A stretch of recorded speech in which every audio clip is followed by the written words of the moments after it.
Well, I am Lindsay Wiley. I am the Executive Director at OFMQ, and we're happy to have you here today. Thank you so much for joining us. Today, we are going to be covering, just one second, HIE office hours today. Please forgive me, I kind of moved. Okay, well, good afternoon again.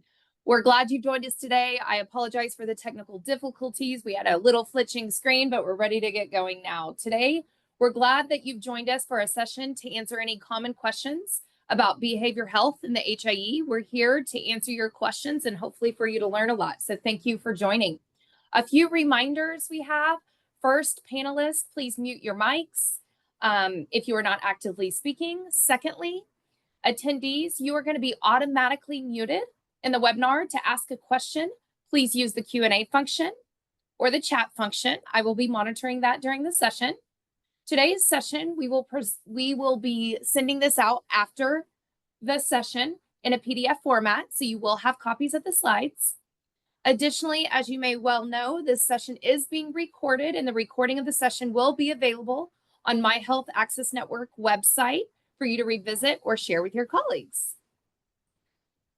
So before we dive into today's topic, I want to make sure you guys take a few minutes to remind you about the Connection Fee Assistance Program for Sooner Select Provider Incentive Program.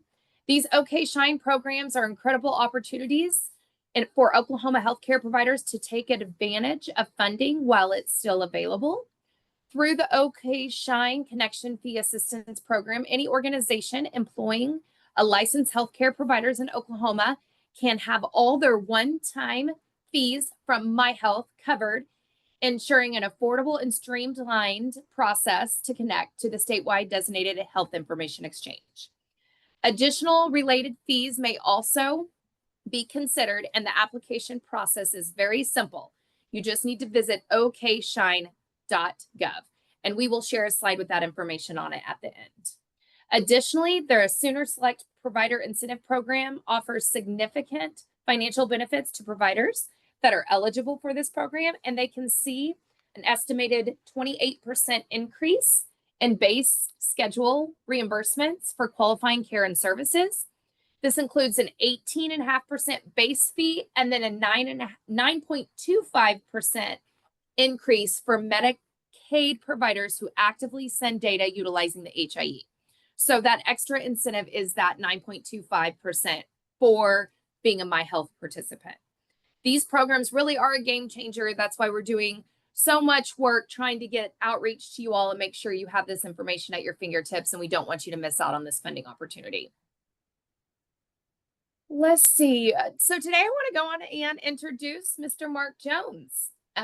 We're going to dive in today's session. It's a behavioral health Q&A. We do have some slides prepared. Mark does. So introducing Mark, he is a national expert in health information exchange with over 20 years in behavioral health experience. He led the creation of Oklahoma's SmartNet and helped launch My Health Access Network. Mark has supported the HIE efforts in 4 states and advised diverse healthcare organizations. He continues to provide care through Red Cross disaster response and now focuses on helping behavioral health providers use HIE effectively.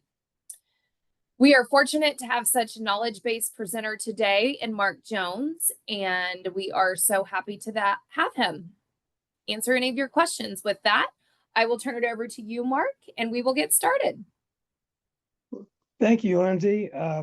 When we get we don't have your slides up yet. I'm so sorry. Can you guys not see my slides? I thought we could.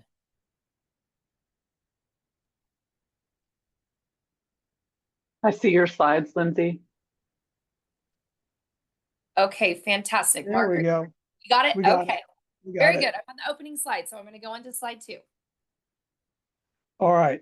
Well, I really appreciate all of you coming in. This issue about sharing data for behavioral health has been a team effort from the beginning. When I started in practice, I was taught not to do this. And now we know in this electronic age that you almost have to do this to get anything done. So what we're going to do today is go through several areas. We're going to go through a little bit about how this got put together.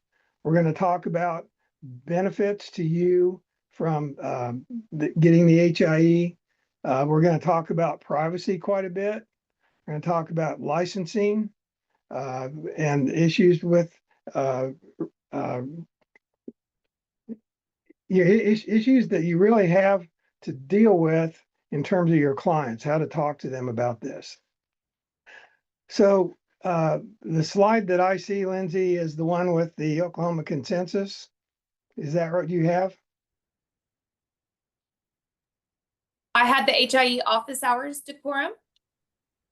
Yeah, mine says, okay. Okay, we'll go over to the health information exchange, things we need to know. Great, we're on that slide. You should be good. Okay. So we're going to talk about how does this work? How does it benefit the client's practice, income, et cetera? Privacy protections, ethics and licensing, implementation, okay, shine, and next steps. Next slide.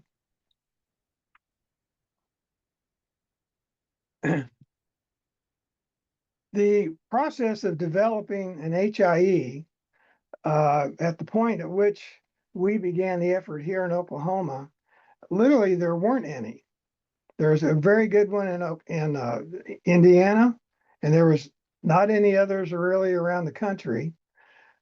So when I retired from the health department after 28 years, I got a call from the health council here, and they said, "We see this thing where we could share data. What do you think?" And I said, "Tahlequah would be perfect because you've got one of everything." And so we applied, and were awarded this grant to help the country figure out how to do this. I didn't realize when we got it that the Secretary of Health and Human Services had a huge personal interest in it, and we were told to fly and see him every 3 months. So they're very involved at a national level because they thought without HIE, we're not going to be able to really get our healthcare costs put together. So instead of doing a lot of what other people were doing, like our hospital wants to talk to the pharmacy, we just got everybody into it. And so what you see here on the screen now is when I called for help about HIPAA, they provided me Dr. Bill Braithwaite, who wrote HIPAA. He is called Dr. HIPAA. He's the guy in Washington that does all of this. So he was our personal HIPAA consultant, and I had his cell phone for the whole time to help us figure this out. We did then go talk to Regan Street Institute in Indiana. They had a wonderful attorney who helped build bridges between different sorts of providers. So Chris Sears was our attorney here and worked with dozens of attorneys here in Oklahoma from every points of view to build the original data sharing agreement, which was the showstopper. If you don't have that, you got a problem. Cerner was our technology people. That was very important to get at somebody that could handle the sort of data that we were likely to have here. What I want you to sort of talk about here is if you look at the behavioral health piece, one of the things that's unusual about our effort here is that it was very, very mental health driven from the first day. Usually it's almost an afterthought, but because of my background and my experience, I knew from when I did private practice, the doctors in the office would give me their records and say, look at this record. So I had records to do mental health for 6 years. And boy, did I learn some things that helped me change my mind about how you have to have a lot of data to really figure out what's going on with the client. So all of these groups, the free clinics, health centers, had people involved. We put it together and it got started. On the third day, when we started in Oklahoma City, I got a call from a doctor who said, "Hey, I need to tell you what just happened with SmartNet," was the name of what we did. He said, I was talking to another doctor across the in another hospital about a case.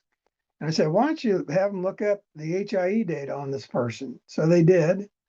And lo and behold, the, the phone went dead. It hung up.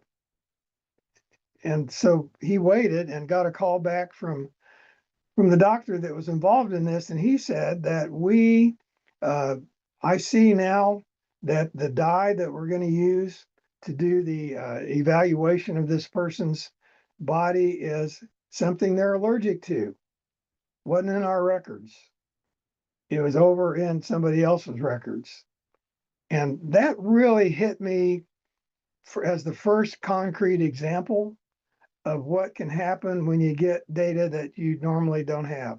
It's a safety issue and certainly important. So let's go to the next slide. I'm going to very quickly go through this. You all are here, and I'm acting as a clinician, basically, to help you walk through what happens in your office, how you can improve care, what benefits you get. So we're going to dash through this kind of stuff pretty quickly. But there was the effort of SmartNet. We were able to certify to the federal government. We had learned how to do three things. One was to build a very extremely diversified statewide network. The second was that we could provide the necessary privacy to make everybody confident in it. And the third was that we learned how to build HIEs. And so we were asked to go to Houston, Chicago, Florida, and Iowa and help them get their HIE stuff started because we knew how to build HIEs, which was a wonderful thing to be able to do. In the process, Dr. Kendrick, who was in Tulsa, came to visit and said, I need an HIE in Tulsa to do the kind of things that I want to do. So we spent probably 4 months, at least every Thursday, to talk to a bunch of groups in town and consolidate an effort to what you now see as MyHealth. Later on, we joined the two because it just made such great sense. For data, they have over 1,500 locations and deal with 130,000 patient inquiries or inputs every day. This is unusual. You can see the top piece there. I'm on capabilities right now. Is that where you're at? Okay. So care coordination is what, in Reger's aggregation, is what these groups do. But look around that. Single sign-on, real-time care fragmentation we'll talk about, public health, social determinants to help your patients find care and places to eat and places to get clothes, clinical claims data integration, quality care gap management. So this particular HIE is extremely robust and provides so many other services. It is wonderful to have them here for us. Okay, I'm over on 90% now. So here's the issue. 90% of Oklahomans have a record in at least two health systems, and medical errors are the third leading cause of death in the United States. That is something to think about because if we're causing harm in our care, then one of the things we should be able to do is work with everybody involved and see if we can get that stopped. So this is something that is very important. Next slide, please. Fragmentation by healthcare system. You can see, if you look at the number 5 below, 15% roughly across health systems have at least 5 different health systems involved in their care. So the idea of being in a healthcare system and letting that handle all your data just doesn't reflect the reality that we have to get this right. Okay, next slide is data shared. This particular data is the representation of the types of data that are in the system. More are added as people come on board. But as you can see, it's extremely comprehensive. And we're going to talk about some ways in which this really can help. So for those of you who are behavioral health people, we tend to think that we have behavioral health data, and that's where most of it is. And so we're going to be watching for other mental health providers to come along and help with their data. But the truth of the matter is that the majority of mental health data is in health records. Almost 30% of doctors who see clients, almost 30% of clients who see doctors are there for mental health care. So if you don't know what's happening over in all these places, it gets increasingly difficult to figure out how to deal with the issue of safety, care coordination, et cetera. Okay, next slide is behavioral health status. Right now, we have 33 mental health organizations. What you call the CCBHCs were the group that I worked with. I worked with 15 of them. I went in person, talked to them. We worked through all the issues about using the HIE. They're all using it now. There's about 280 different providers that are accessing the system about 75,000 times a year. But also we have providers in hospitals, community care, healthcare, tribal systems, private practice, free and charitable clinics, because we're an all-in state. We have everybody involved in this. So this is really an incredible amount of variety to get data from. So let's talk about, here we are, I'm being your advocate here. How do you benefit from the issues that we can address from an HIE point of view? So this is benefits to the clients. We're going to go through benefits to your practice, benefits to your income, and benefits to your community. So this is a very important piece for the clients. A lot of times they have issues that you don't know about. I don't know that people hold back data from us as providers, but I think they don't think it matters because they're in a mental health center, and why do they need to talk about what happened in the doctor's office? Also, we have issues with care collaboration. It also saves them time getting all the forms and filling out forms and calling people and checking on things. And office operations are also improved by the inclusion of a lot of data on families and insurance. So we see a lot of use from the clerical end to make this all work. I should probably share an example here.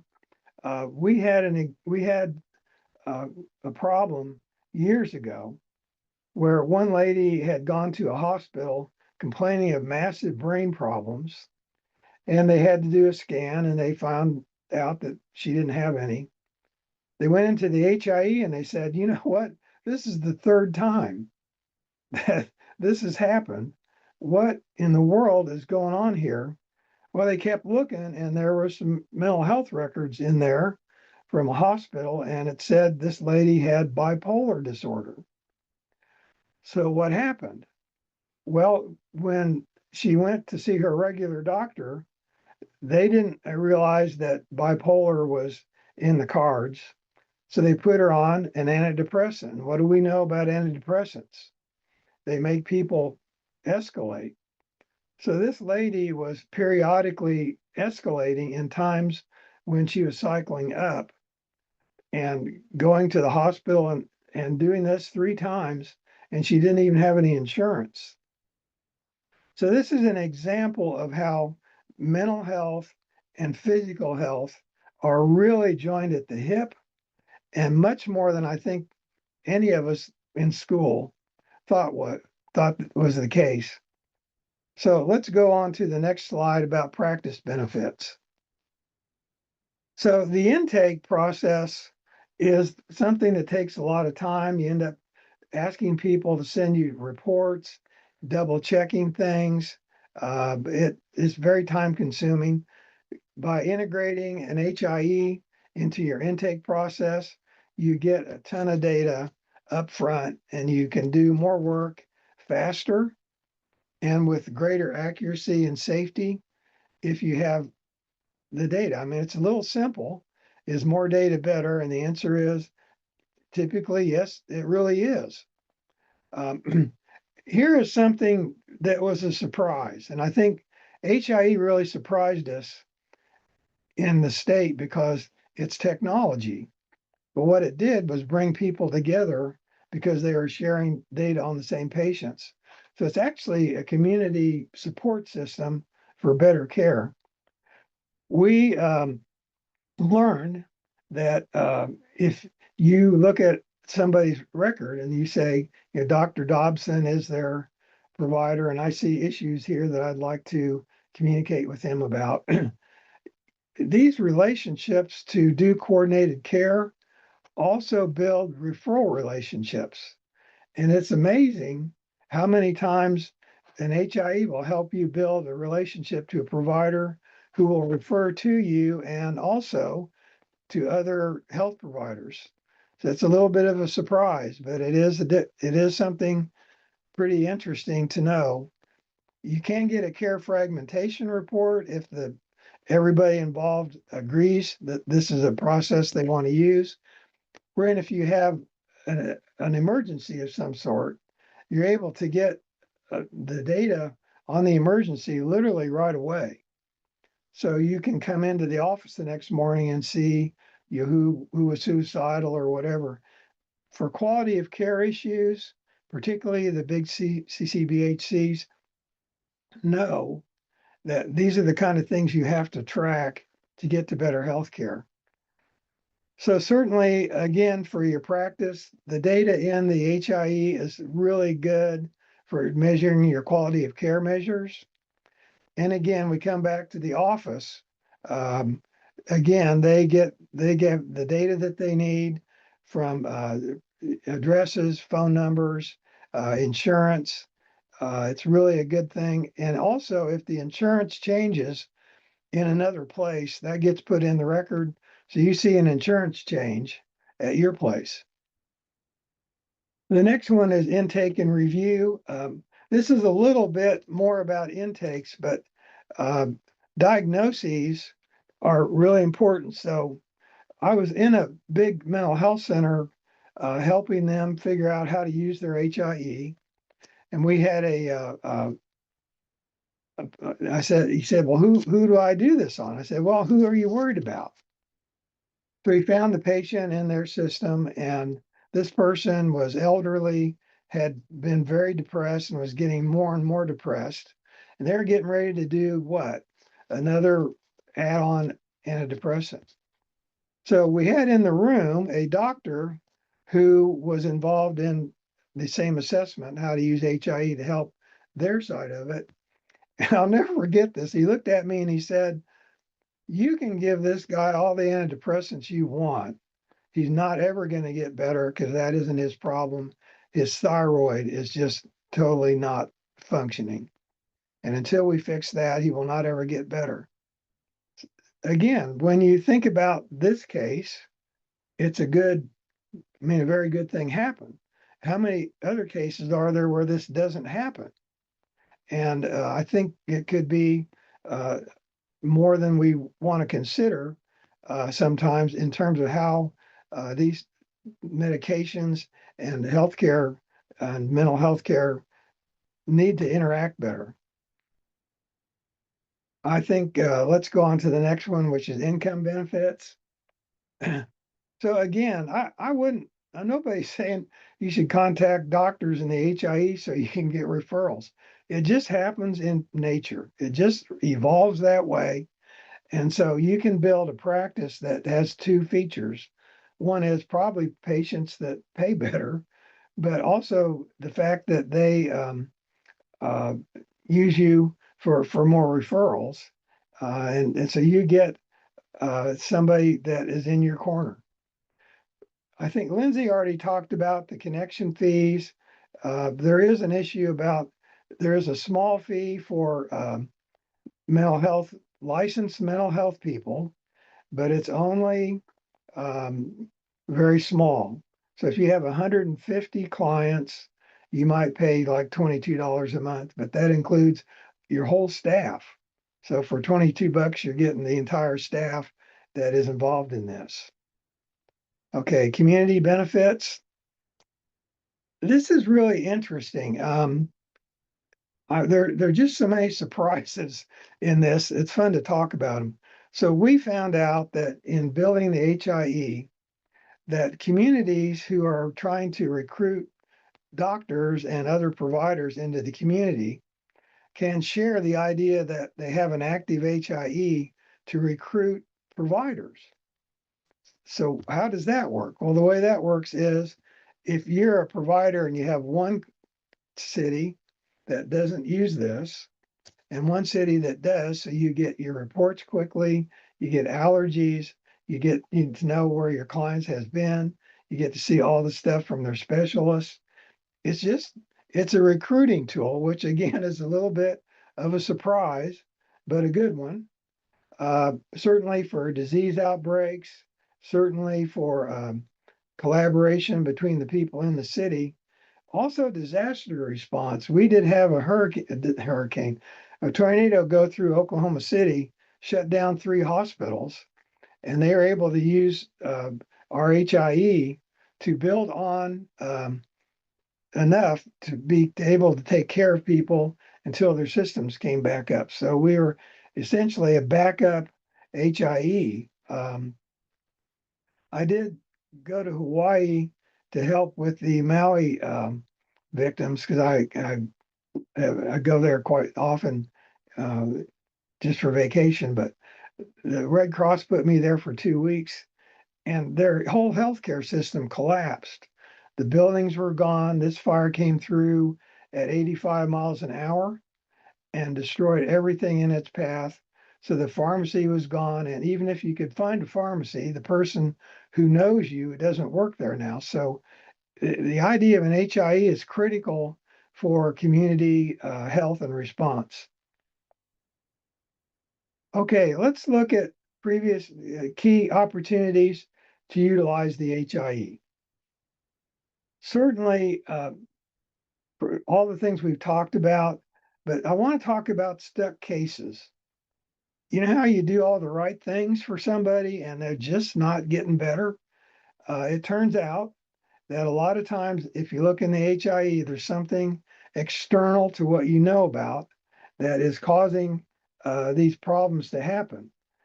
We had um, a case of a minister who was kind of getting really angry.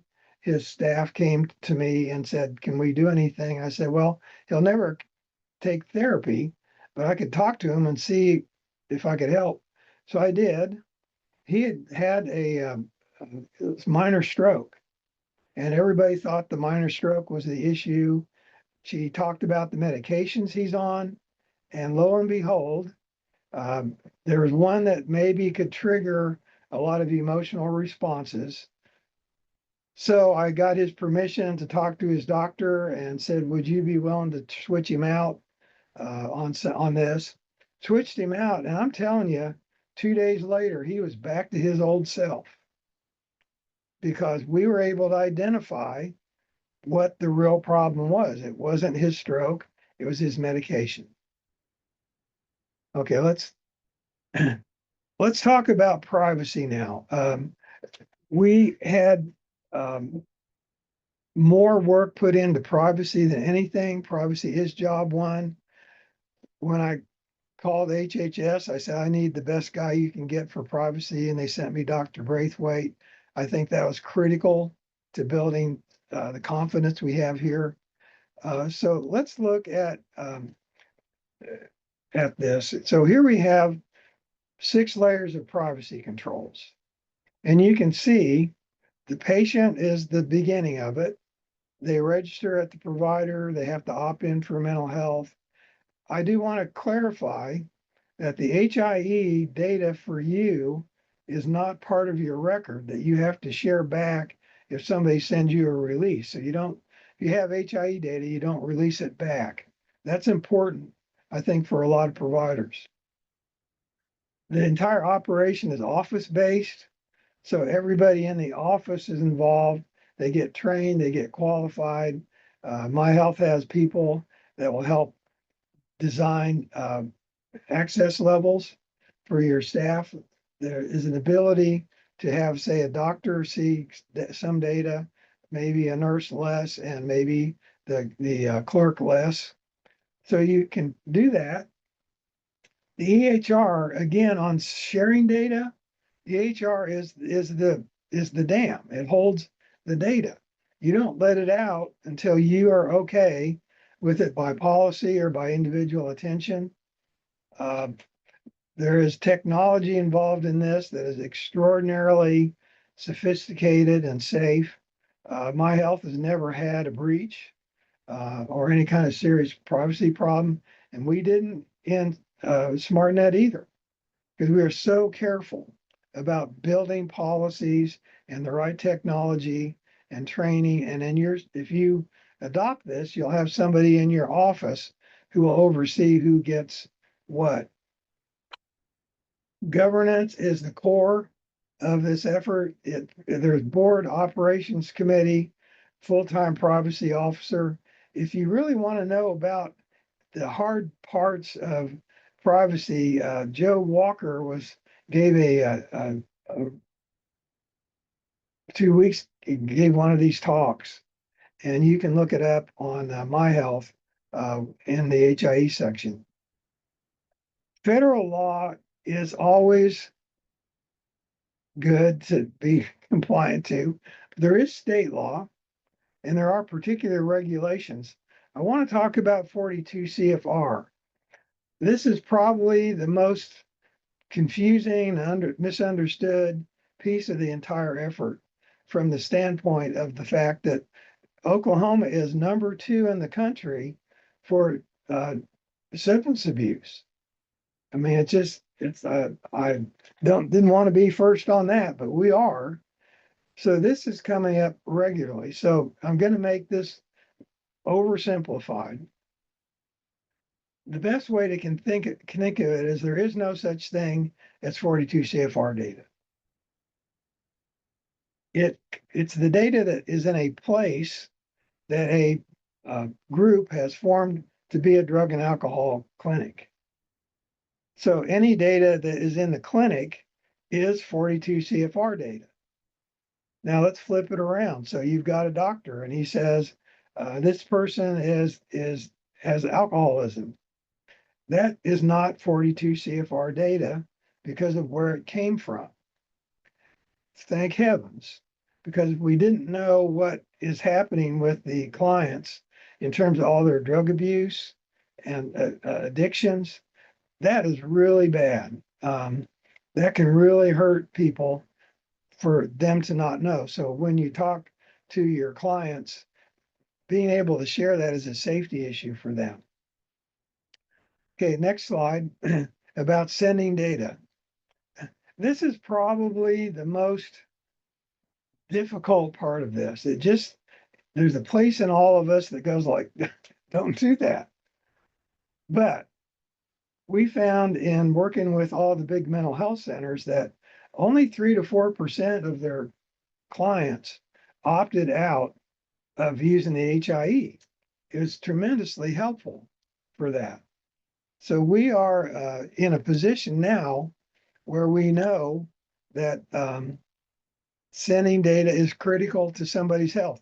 Imagine that you are a doctor and you're in your clinic, you know this person is, say, suicidal or has a bipolar disorder, for example. And that the doctor doesn't know that and starts treating the patient. So it's a collaborative effort for safety to do that, for risk assessments, for coordinating care.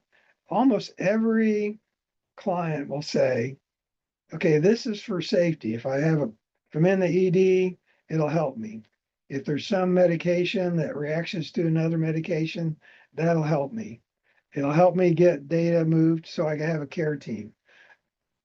Patients really like this if the therapist can get past the feeling that it shouldn't happen, but it does happen. And when it does, it's a good thing. That's something that we can talk more about. Okay, I'm on discussing HIE with clients. Again, the clients really are okay with this if you understand in a very common sense, real way. But I have some suggestions here. One is don't if you get your HIE connected through the connection fee assistance program, which can be worth $5,000 to $10,000 to get that done for you, you really want to take your time. And so the best way to learn what data, the value of data sharing, is when you have intakes or you want to check a client, just use the HIE and get the data. The best way to understand how to give it is to get it. So look at a bunch of records for clients that you have or under HIPAA as a safety measure. You can actually do that just to measure how your system is operating.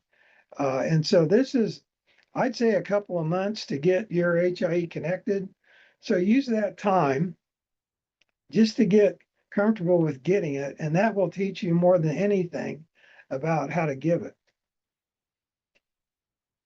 Ethics and licensing. I have two licenses. I'm an LMFT and an LPC. We went very carefully through all the licensing regulations, and they all say two things. One is keep your client informed on what you're doing with their data. And number two, make sure you are compliant to federal, state law, and any other regulations that affect that. There is some concern from people about, if I participate in HIE, is there any liability exposure for that? So I'm going to read you something that's at the bottom of this slide. A person who participates in the service or informs as provided by the state designated entity will not be liable in any action for damages or costs of the nature. So basically, it says you're not liable for not using it and you're not liable for using it. And it's pretty ironclad. So it's important to know that that was put into the original legislation. So we do have in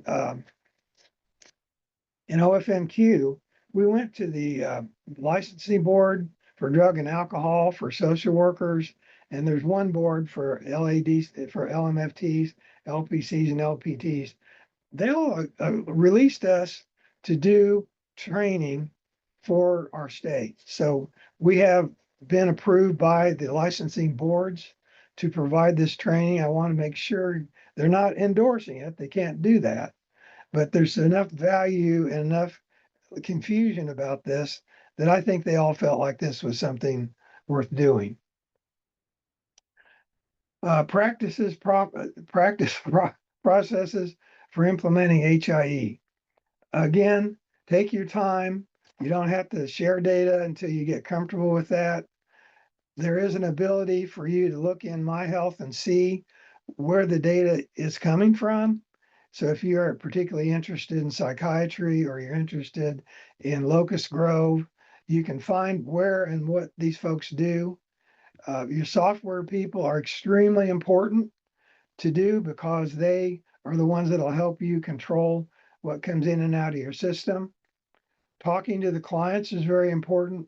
And if you have a client, a provider that you share data with patients with frequently, you all can get connected up on My Health and make that go so faster and so better that it's just kind of a no-brainer in some ways.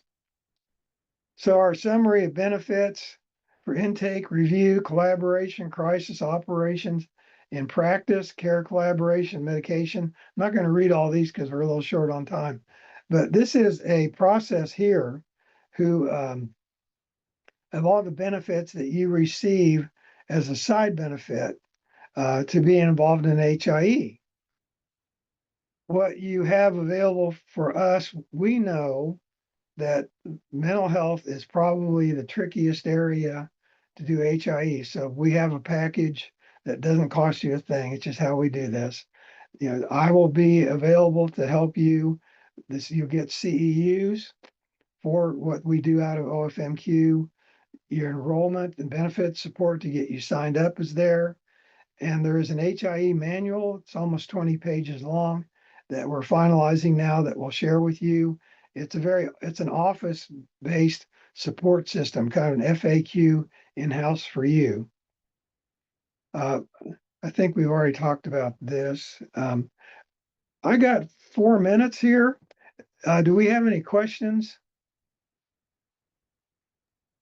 I am not seeing any questions. Okay, Please, that if you have any, put that it in the chat, but not yet.